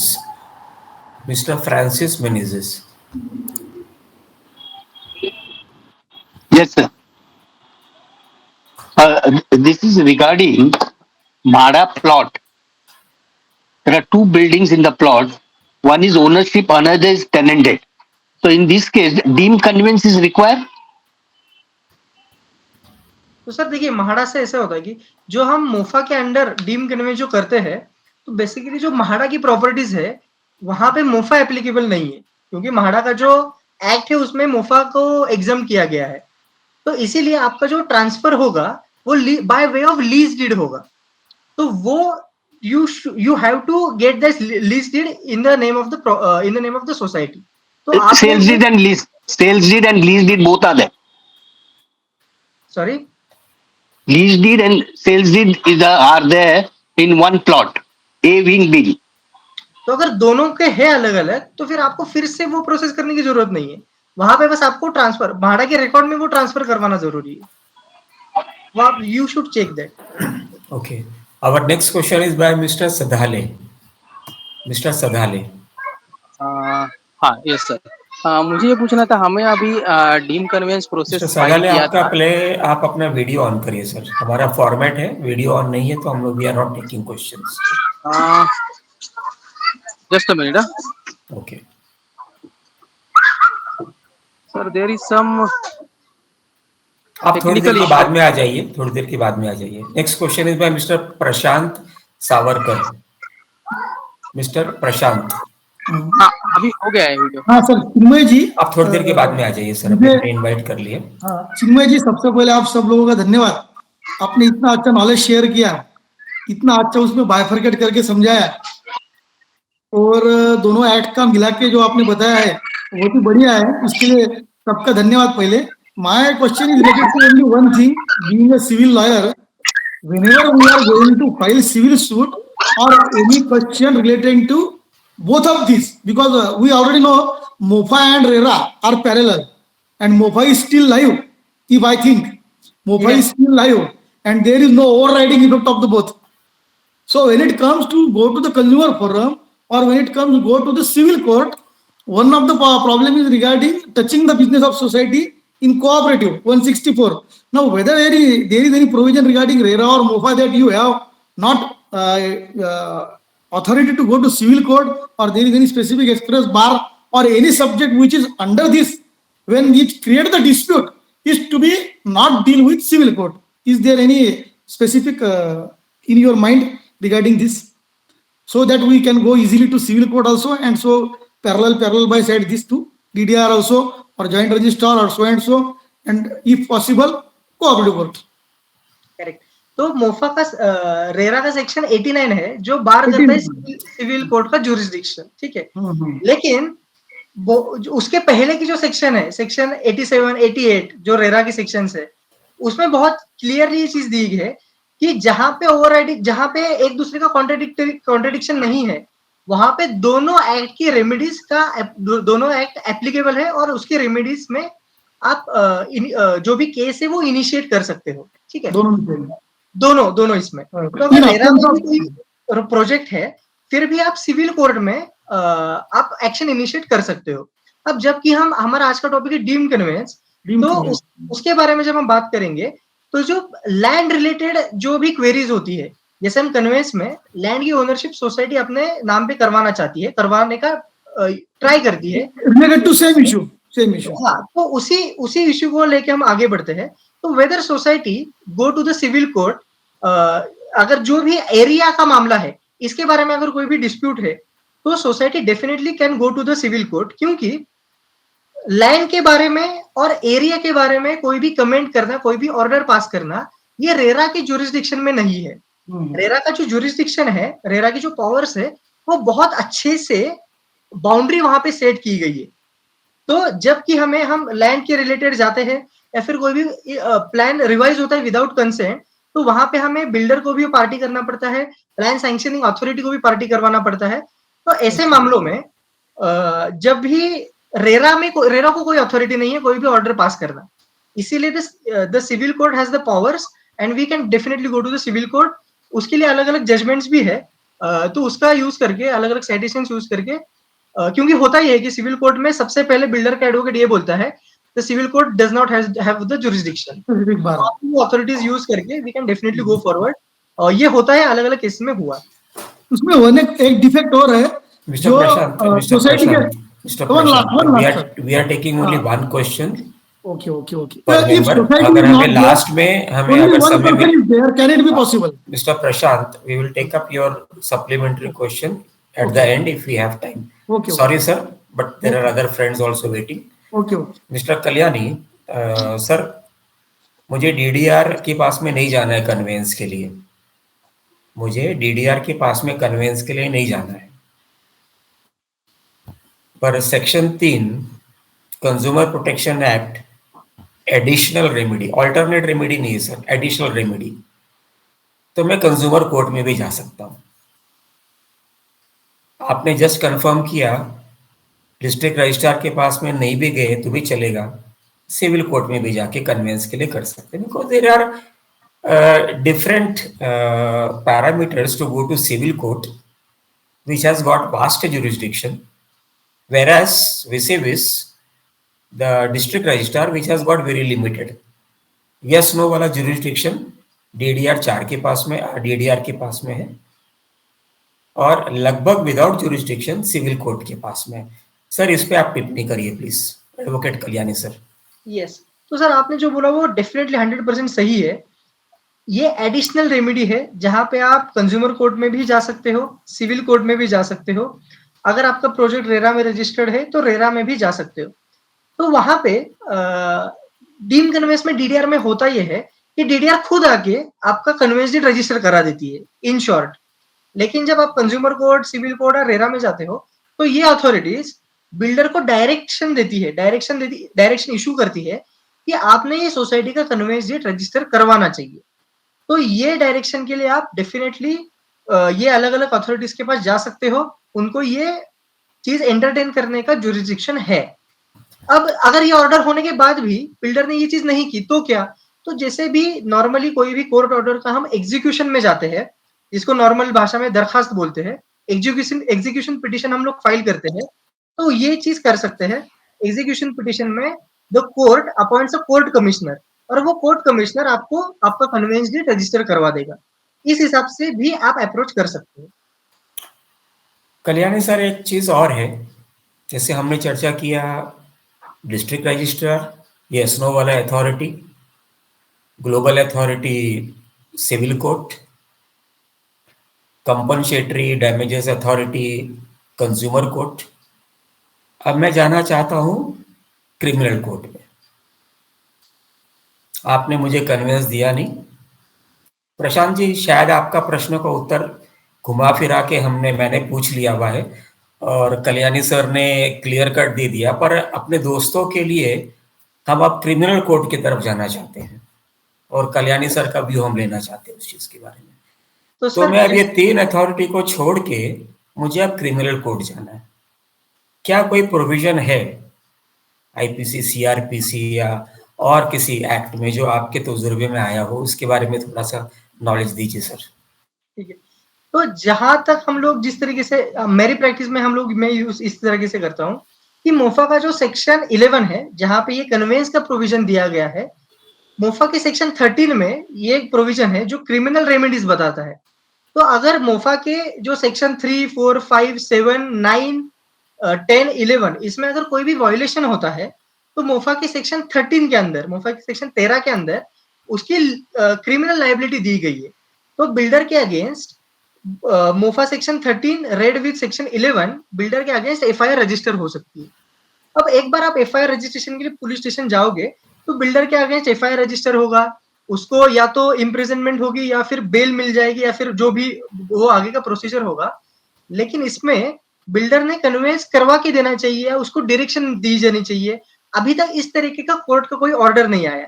Court का ऑर्डर ये आता है कि बिल्डर ने ये चीज कन्वेंस डीड करने, रजिस्टर करने में वहां पे कसूर किया है, वहां पे बिल्डर हैज डिफॉल्टेड, इसकी वजह से बिल्डर को सजा हो जाए।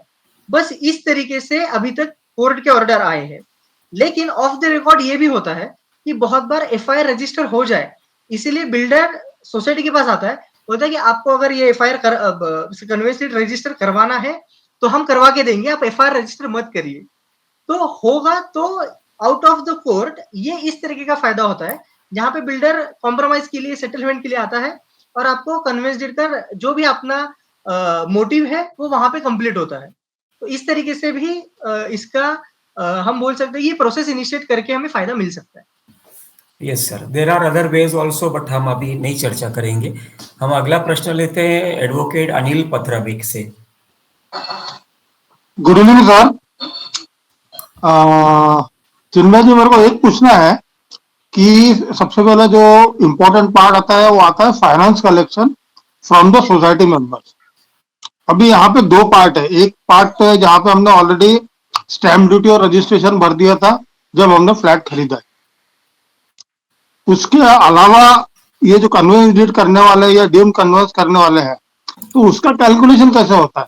क्योंकि जहां तक मैं देख रहा हूं कि जो कैलकुलेटेड अमाउंट रहती है वो 25,000 30,000 पर फ्लैट एग्जीक्यूट करने के लिए अलग से लिया जा रहा है बॉम्बे में एंड न्यू बॉम्बे में ऑल्सो।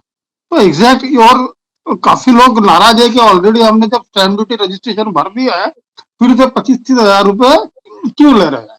तो इसका ये सबसे ज्यादा इंपॉर्टेंट पॉइंट, ये जितना भी अभी मैं सुन रहा था सब ठीक है, सब अच्छे लॉज है, सब कंफ्यूजन वाला करके रखा है गवर्नमेंट ने कि एक भी जगह पे उन्होंने क्लियरिटी नहीं दिया कि हमारे पास आओ, 4 लोगों के पास जाओ। Why 4 departments are required? तो सबसे पहले चीज जो मेरे को पूछना है कि जो फाइनेंस का मैटर है उसको कैसे सॉल्व करेंगे। ऑलरेडी जबकि हर मेंबर ने घर खरीदने के पहले रजिस्ट्रेशन की फीस और स्टैम्प ड्यूटी पेमेंट ये सब करके रखे, और उसके अलावा उसको 30-40 हजार रुपए ज्यादा देना पड़ रहा है। ये जिम्मेदारी बिल्डर की है या मेंबर की है? तो सबसे पहले तो ये जिम्मेदारी जो है कन्वेंस डीड रजिस्टर करने की वो बिल्डर की है, डेफिनेटली। वो कभी भी नहीं होता है। वो नहीं होता है। उसके रीजंस भी मैंने बताए वो क्यों नहीं होता है। तो सबसे पहले बात तो ये बहुत क्लियर है कि ये रिस्पॉन्सिबिलिटी बिल्डर की है, पूरा खर्चा बिल्डर ने उठाना चाहिए। अब दूसरी बात ये है कि कितना खर्चा एग्जैक्टली आता है जो गवर्नमेंट को पे करना पड़ता है। तो जब आपने फ्लैट परचेस किए हुए होते हैं, तो वहाँ पे आपने स्टैम्प ड्यूटी वहाँ पे पे की होती है। लेकिन उसके साथ-साथ जो अगर रेसिड्यू एफएसआई है, तो उसकी स्टैम्प ड्यूटी आपको पे करनी पड़ेगी। वो जो भी रेडी रेकनर के हिसाब से जो कैलकुलेट आएगा, उसके हिसाब से वो पे करनी पड़ती है। फ्लैट के लिए पर फ्लैट ₹100 नॉमिनल चार्जेस होते हैं, तो वो आपको स्टैम्प ड्यूटी पे करनी पड़ती है। उसके साथ-साथ 500 रजिस्ट्रेशन चार्जेस होते हैं वो। जब आप डीम कन्वेंस के लिए जाते हो, तो ₹2000 का कोर्ट फी स्टैम्प लगता है। तो वो एक खर्चा वहाँ पे आता है। ये तो कॉमन हो गया ना। वो तो कॉमन हो गया। है ना? हाँ, अब तो फिर मतलब अनिल सिर्फ सर 1500 रुपए लग रहा है। अनिल सर, आपने प्रश्न पूछ लिया है। Let the speaker answer, please do not interrupt. Thank you sir. Chinmay Kalyani sir. Yes sir, मैं आपका जो प्रॉब्लम है, आपको जो दर्द है मैं वो समझ पा रहा हूँ। लेकिन जब भी आप ये जो गवर्नमेंट का खर्चा है, उसको छोड़ के किसी कंसल्टेंट को अपॉइंट करते हो या फिर जो भी एडवोकेट्स है उनको अपॉइंट करते हो, उनकी फीस उसमें ऐड हो जाती है। अब आप इस तरीके से भी इसका आप समझ सकते हो कि आपका जो लाखों रुपयों का फ्लैट है, उस फ्लैट को उसकी ओनरशिप सिक्योर करने में आप बिल्डर को हमने बहुत बार ये भी देखा है कि सोसाइटी रजिस्ट्रेशन का बिल्डर को दिया जाता है 50,000, कन्वेंस का दिया जाता है 50,000। बिल्डर को देते टाइम पे फ्लैट होल्डर्स का वो ये इस तरीके से होता है कि आंख बंद करके वो देते हैं। फ्लैट होल्डर्स ने तभी बहुत अच्छे से बहुत बारीकी से देखना चाहिए कि बिल्डर की अभी तक का जो ट्रैक रिकॉर्ड है वो कैसा है, बिल्डर किस तरीके से ऑपरेट करता है। अब आप ये जो बोल रहे हो कि पर फ्लैट 25,000 30,000 रुपए लिए जाते हैं, अब देखना पड़ेगा उसका बाइफर्केशन क्या है, किस चीज के लिए उतना पैसा लिया जाता है।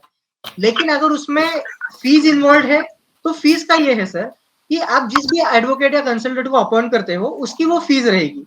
अगर उससे आपको नहीं लेना है सर्विस, तो आप किसी और के पास भी जा सकते हो, या फिर खुद से भी ये पूरी चीज कर सकते हो। और आपने एक चीज और भी बोली कि बहुत सारा कंफ्यूजन क्रिएटेड है, बहुत सारे डिपार्टमेंट्स क्यों है इन्वॉल्व। तो अपना जो काम है वो अलग अलग डिपार्टमेंट से होके जाता है। सोसाइटी जो है वो कोऑपरेटिव डिपार्टमेंट में आती है। जब हम डीड रजिस्टर करवाने जाते हैं, 7/12 पे नाम लिखवाने जाते हैं, एडजुडिकेशन के लिए जाते हैं, तो वो रेवेन्यू डिपार्टमेंट में आ जाता है। तो जबकि अलग अलग डिपार्टमेंट और अलग अलग काम इसमें इन्वॉल्व है, तो इसकी वजह से ये बहुत ज्यादा कॉम्प्लिकेटेड और कंफ्यूज्ड स्टेट ऑफ अफेयर्स लगता है। तो ये इसका रीजन है। तो जितना ज्यादा हो सके हमने अपना राइट सिक्योर करने के लिए ज्यादा से ज्यादा काम करना चाहिए, जितना कम खर्चे में हो सके वो ट्राई करना चाहिए। Different. Thank you Kalyani sir. एक प्रश्न निर्माण होता है। थोड़ी देर पहले मैंने आपको कहा कि हम डीम कन्वेंस के लिए जब जाते हैं, तो हम कन्वेंस जमीन के लिए जाते हैं, है ना। जमीन जिस पर बिल्डिंग खड़ी है, तो हम बिल्डिंग का हमें को लेना देना नहीं है, हमें जमीन के लिए चाहिए। कल उठ के बिल्डिंग गिर गई तो जमीन तो मेरे नाम पे है। टाउन प्लानिंग वाला, म्युनिसिपल वाला बोलता है जमीन जिसके नाम पे उसी को मैं कंस्ट्रक्शन का परमिशन दूंगा, आईओडी का परमिशन दूंगा, वगैरह वगैरह। अब प्रश्न ये निर्माण होता है कि आप कन्वेंस का ऑर्डर मिल गया आपको, आप एडजुडिकेशन के लिए क्यों जाना चाहते हो? क्योंकि एडजुडिकेशन जो है वो फ्लैट के लिए होता है, फ्लैट का डिफिशिएंट स्टैम्प ड्यूटी के लिए होता है। उसे जमीन का डेफिशिएंट स्टैम्प ड्यूटी से क्या लेना देना? सर थोड़ा सा इस पर रोशनी डालिए सर। तो सर मैं थोड़ा सा एक करेक्शन करना चाहूंगा कि कन्वेंस करते टाइम पे लैंड के साथ साथ जो बिल्डिंग का स्ट्रक्चर है वो भी कन्वे होता है, बस वो रेवेन्यू रिकॉर्ड पे नहीं आता, क्योंकि रेवेन्यू रिकॉर्ड पे बस लैंड के बारे में मेंशन किया गया होता है। जो अपना कन्वेंस डीड होता है उसमें लैंड एरिया के साथ साथ कितने बिल्डिंग्स है, कितने फ्लोर्स की बिल्डिंग है, टोटल कितने फ्लैट्स है, ये सारी चीजें मेंशन हुई होती है। अपने जो फ्लैट के जो सारे लोग हैं फ्लैट परचेसर्स, उनकी एक लिस्ट भी हमें अटैच करनी पड़ती है। तो लैंड के साथ साथ जो बिल्डिंग स्ट्रक्चर है और वो जो फ्लैट्स है, तो वो भी कन्वे होते हैं अलोंग विद एमिनिटीज, अगर कोई क्लब हाउस हो, गार्डन हो, ये सारी चीज़ें भी कन्वे होती है। तो जब हम एडजुडिकेशन के लिए जाते हैं, तो वहाँ पे 2 चीज़ें देखी जाती है। सबसे पहले बात कि जो हमने फ्लैट लिया हुआ है, जब फ्लैट लेते टाइम पे उसकी स्टैम्प ड्यूटी पे की गई है या नहीं की गई। तो जब फ्लैट खरीदा जाता है, तो उस टाइम पे स्टैम्प ड्यूटी दी गई रहती है। वैसे वाले फ्लैट पे बस ₹100 नॉमिनल स्टैम्प ड्यूटी हमें पे करनी पड़ती है। अगर कोई फ्लैट में स्टैम्प ड्यूटी नहीं पे की गई है, तो उसकी स्टैम्प ड्यूटी सोसाइटी को पे करनी पड़ती है। तो ये हो गया फ्लैट वाला पार्ट। और दूसरा, वो लैंड पे अगर कोई एफएसआई रेसिड्यू हो, जो अपना सैंक्शन प्लान था, वहाँ पे कोई एफएसआई अगर बचा हुआ मिल रहा है, तो जब लैंड ट्रांसफर होगी, तो उसके साथ-साथ वो एफएसआई भी ट्रांसफर होता है। इसके लिए वो जो एफएसआई है, उसका भी स्टैम्प ड्यूटी पे करना पड़ता है। वो कैलकुलेशन करने के लिए एडजुडिकेशन का प्रोसेस वहाँ पे होता है। ओके, मानो एक एग्जांपल लेते हैं, 100 स्क्वायर फीट की ज़मीन है, 200 स्क्वायर फीट की बिल्डिंग है, 60 बरस जूनी बिल्डिंग है, इस्टैब्लिश्ड है कि भाई इस पर्टिकुलर प्लॉट ऑफ लैंड में ये 50 मेंबर 50 फ्लैट ओनर्स है, कन्वेंस करने को गए वगैरह वगैरह and all those things. Technical प्रश्न है, बिल्डिंग गिर जाती है, बिल्डिंग नहीं रहती है, बिल्डिंग रहती नहीं है बिल्कुल भी अभी। अब एडजुडिकेशन का क्या मतलब निकलता है? स्टैम्प ड्यूटी भरने का आएगा क्या एडजुडिकेशन के समय? सर, अगर वहाँ पे अगर वो बिल्डिंग ही नहीं है, लेकिन अगर जैसे कि वहाँ पे जितना एफएसआई है, तो उसके लिए हो सकता है कि वहाँ पे जाना पड़े। अब ऐसी सिचुएशन पे जहाँ पे 60 इयर्स बीत चुके हैं, अगर और वहाँ पे अगर बिल्डिंग ही नहीं है, तो मेरा ये क्वेश्चन है इसके ऊपर कि अगर फिर वो सोसाइटी जो है, वो सोसाइटी वहाँ पे है, बिल्डिंग गिर गई है, और उसके बाद अगर कन्वेंस करता है, तो society can go for it without adjudication. लेकिन क्या डीडीआर की ऑर्डर वहाँ पे मिलेगी? तो इसके ऊपर भी एक टेक्निकल अलग-अलग थॉट्स या अलग-अलग ओपिनियन भी हो सकते हैं। तो वो जो पर्टिकुलर केस है, उसके डॉक्यूमेंट्स थोड़ा-सा पढ़ के स्टडी करके उसके बारे में करवाना। ऐसे केसेस भी हुए हैं, हाई कोर्ट तक भी केसेस हुए हैं। मैंने जो अभी तक स्टडी किया है, दोनों टाइप के मुझे मिले, जहाँ पे सिविल कोर्ट में डिक्लेरेशन फाइल किया है कि जबकि डीडीआर ने एंटरटेन करने से मना कर दिया, सिविल कोर्ट में केस फाइल हो गया कि ये जो लैंड है वो हमारी सोसाइटी, हम वहाँ पे रहते हैं, लेकिन अभी जबकि बिल्डिंग गिर गई है, तो रिक्वेस्टिंग टू द कोर्ट कि declare that land belongs to this particular society. इस तरीके के भी केस किए जाते हैं। अभी तक वो अभी प्रोसेस में है, टाइम लगेगा। कुछ हाई कोर्ट के जजमेंट्स भी है, वो भी कॉन्ट्राडिक्टरी है, तो वो थोड़ा इंटरेस्टिंग है, इसमें ग्रे एरिया है बेसिकली। कल्याणी सर, सिंस हम लोग शब्द यूज कर ही लिया है ग्रे एरिया, ये जो डीम्ड कन्वेंस का ये वाला जो कंपोनेंट है एडजुडिकेशन वाला, डू यू थिंक एक फॉल्टी कंपोनेंट है? क्योंकि अगर मैं कंज्यूमर कोर्ट में जाता हूँ, तो कंज्यूमर कोर्ट बोलता है मुझे आपके एडजुडिकेशन प्रोसेस से कोई लेना देना नहीं है। Right. When I go to the civil court,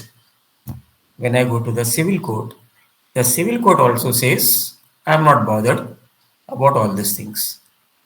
When you go to the criminal court and you arm twist the builder and the builder says, ठीक, मैं आपको कन्वेंस करा के देता हूँ। अगर बिल्डर बोलता है कि मैं कन्वेंस करा के देता हूँ और बिल्डर कन्वेंस करा के देता है, तो क्या ये उस समय एडजुडिकेशन की जरूरत पड़ेगी या नहीं पड़ेगी सर? तो सर टेक्निकली देखा जाए तो आपकी बात सही है, ये कंसेप्ट फॉल्टी है, क्योंकि बहुत सारे कन्वेंस डीड जब बिल्डर करवा के देता है, विदाउट एडजुडिकेशन रजिस्टर होते हैं। बहुत सारे, क्या ऑलमोस्ट सारे ही, मैंने तो अभी एक भी नहीं देखा जहाँ पे बिल्डर करके दे रहा है और उसका एडजुडिकेशन हुआ है। तो ये कंसेप्ट फॉल्टी है। तो मतलब कभी-कभी ये भी थॉट आता है कि क्या गवर्नमेंट जो जिसको बिल्डर ने ऑलरेडी परेशान किया है, जो डीम कन्वेंस को जा रहा है, गवर्नमेंट क्या उसको और ज्यादा परेशान कर रही है? तो ये भी क्वेश्चन आता है डेफिनेटली। तो ये कंसेप्ट ही फॉल्टी है एक्चुअली, इसमें बहुत सारे रिफॉर्म्स की जरूरत है। Okay sir, thank you sir. We will take up next question by Sunita Agarwal.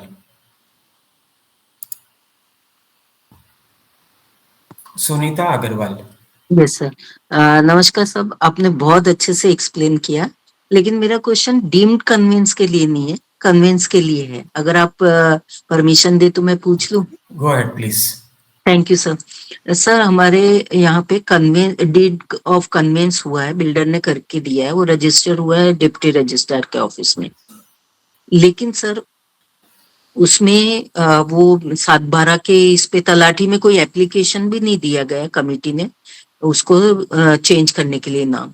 और जो लैंड है अभी भी जो ओरिजिनल ओनर्स है बहुत सारे 20-25 लोग हैं उसमें, 35 लोग हैं, उनके नाम पे ही है, बिल्डर के नाम पे भी नहीं है। लेकिन और उसमें अभी पुरानी कमेटी ने ये सब किया था, अभी नई जो कमेटी आई है उन्होंने जब ये प्रोसेस शुरू किया तो उसमें 2-3 चीजें निकल के सामने आई। First of all NA society को भरने को बोल रहे हैं और नोटिस पे नाम ओरिजिनल जो ओनर है एक व्यक्ति का नाम है उस पे, और दूसरा वो लैक्स ऑफ रुपीज में है एनए टैक्स।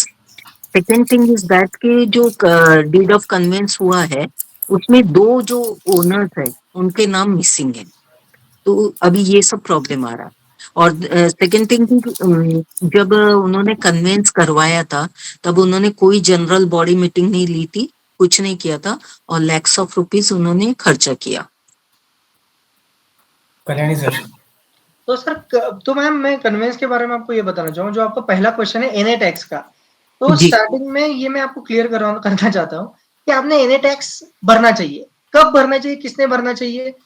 तो जो एनए टैक्स आप लोगों ने पोजीशन लेने से पहले, अब हाईकोर्ट का एक रिसेंट जजमेंट भी है जहां पे ये बोला है कि कन्वेंस से पहले जो भी टैक्सेस है वो सारे बिल्डर ने पे करने चाहिए और कन्वेंस के बाद की सोसाइटी नहीं करनी चाहिए।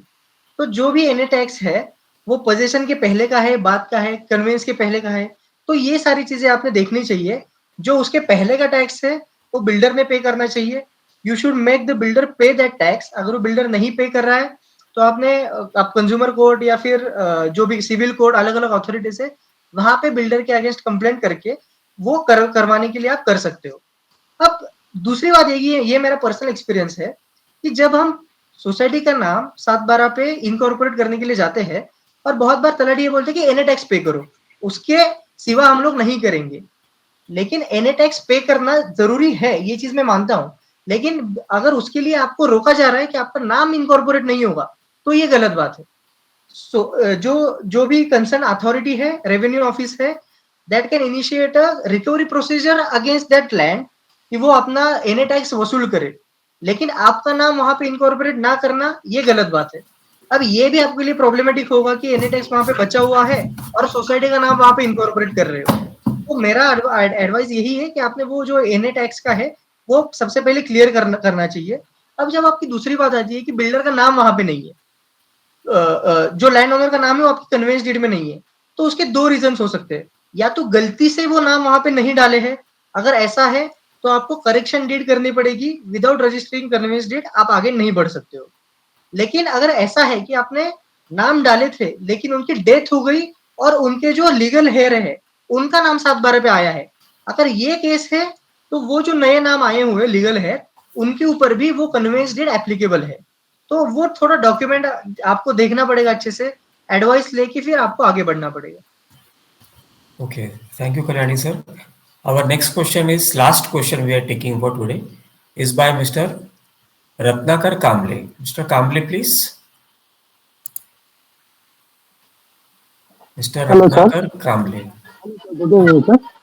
सर एक बिल्डिंग है देखिए गाँव में आउटसाइड की जमीन और हेलो यानी ये तो बहुत डिस्टर्बेंस है आपकी आवाज में। Can you hear me sir? हाँ, Yes, please, go ahead. yes, we can hear you. Sir एक बिल्डिंग आहे गावठाणमध्ये बिल्डरने बांधून दिलेली आहे 20 वर्षापूर्वी आणि त्याने डेट कन्व्हेन्स करून दिलेला आहे, कन्व्हेन्स डेट करून दिलेला आहे. म्हणून आम्ही प्रायव्हेट एका ऑडिटरला पैसे देऊन 7,20,000 रुपये दिले त्यांनी डेट कन्व्हेन्ससाठी. तर त्यांनी सुद्धा काय पैसे घेतले पण डेट कन्व्हेन्स केली नाही, पैसे घेऊन पळून गेला तो. त्यानंतर सोसायटीच्या एका सदस्याने स्वतः जाऊन डेट कन्व्हेन्सची ऑर्डर घेऊन आला 7 वर्षापूर्वी. आता प्रॉब्लेम असा आहे की प्रॉपर्टी टॅक्स जो आहे म्हणजे बिल्डर आमच्या बिल्डिंगमध्ये गाववाल्यांचे पण काही फ्लॅट्स आहेत जे बिल्डरने विकलेत, पण तिथे कोण राहायला आलं नाही, म्हणजे बिल्डरच्या नावावर आहे ते. ओके. आणि आतापर्यंत म्हणजे 20 वर्षापर्यंत जे प्रॉपर्टी टॅक्स आहे बिल्डरच्या नावावर तो भरलेला नाहीये. अगोदर भरलेला 5 पेमेंट भरलेले आहे ते परत डिसकंटिन्यू झालेलं आहे. आता त्याच्यावर प्रॉपर्टी टॅक्सवर इंटरेस्ट वाढून 400 झालेला आहे. तर माझा प्रश्न 2 प्रश्न आहे की ते 7 वर्षापूर्वी ऑर्डर आणलेली आहे सोसायटीच्या सदस्यांनी, ती ऑर्डर चालू शकते का? आणि सेकंड क्वेश्चन आहे की प्रॉपर्टी टॅक्स आहे त्याच्यामुळे काय डेट करण्यासाठी प्रॉब्लेम होऊ शकतो? तर पहिल्या प्रश्नाचं उत्तर आहे 7 वर्ष जरी झाले असतील तरी तुम्ही ते ऑर्डर एक्झिक्यूट करू शकता. पण ऑलरेडी खूप लेट झालाय. त्यामुळे लवकरात लवकर पुढे जाऊन तुम्ही ते केलं पाहिजे. आणि त्याचा टॅक्सचा काय जो टाइम बार आहे का? काय? टाइम बार आहे का त्याच्यामध्ये एक्झिक्यूट किती त्याच्यावर कुठला वर्षापर्यंत? टाइम बार नाहीये. तुम्ही ते ऑर्डर एक्झिक्यूट करू शकता. ओके. आणि दुसरा जो आहे तो टॅक्सचा विषय, जसं मी मगाशी पण सांगितलं, की टॅक्स हा भरलाच पाहिजे, नो डाऊट. पण त्यासाठी तुमची अडवणूक नाही केली जाऊ शकत. त्यामुळे तुम्ही पॅरलली त्या गोष्टीसाठी पण फोर्स केला पाहिजे. टॅक्स पण जर बिल्डरचा लायबिलिटी असेल तर बिल्डरला भरायला लावा, नसेल होत तर केस करा आणि तुम्ही तुमचं नाव लावायला पुढे जा. ना बिल्डरचा आता वॉन्टेड आहे, बिल्डर आहेच नाही आमच्याकडे, तो ऍक्च्युली ते अटॅक केलेला आहे. काय फ्रॉडच्या केसमध्ये तो आतमध्ये आहे. अच्छा. Okay, sir. We will take up last question by Mr. Sadhale. Mr. Sadhale. मुझे ये पूछना था कि अभी में एप्लीकेशन किया था तो वहाँ पे एक ऐसा हुआ है कि हमारी जो प्रॉपर्टी है वहाँ पे एक क्लब हाउस बना हुआ है और बिल्डिंग के साथ वो 7/12 उसका एक ही है। तो दूसरा एक बाजू का उनका ही बिल्डर का पार्टनर है, उनका